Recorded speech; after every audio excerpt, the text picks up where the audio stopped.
带大家看看阿妈做葱花椒盐饼的全部制作过程。外皮酥脆，里面柔软多层，椒盐浓郁，特别好吃。今天我给你做点那个葱花椒盐烧饼。烧饼好吃啊！好吃啊！这个是300克的面，然后兑3克的酵母粉，3克盐，还有这小葱花到里，180克的温水啊，和面。把这面团移到桌上，揉面。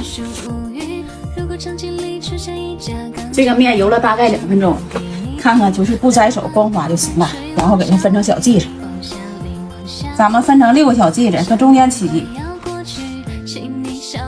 小剂给它揉一揉，搓成小长条，然后放在喷到油的盘子里，都容易粘呢。对，这剂子做好以后放在盘里，继续上面喷点油，然后给它盖上保鲜膜，醒半个小时啊。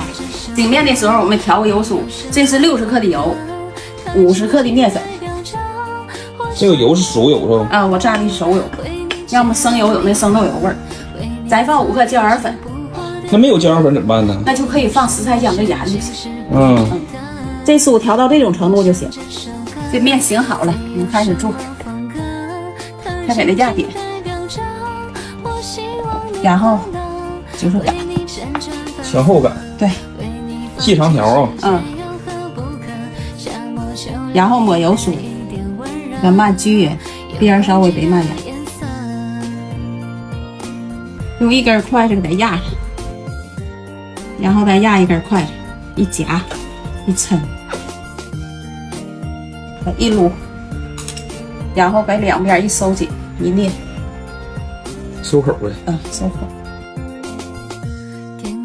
继续擀，细长条。对，就是细长条。看就这样式的。然后刷点水，撒点芝麻。哎呀，这芝麻撒好看呢。香啊，有芝麻一浪湿出。撒完以后再给它擀一擀，压实呗。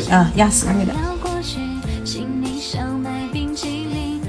用中小火烙就行。翻个面。哎呀，这小饼。哎呀，这小红面好，葱花椒盐饼做好了。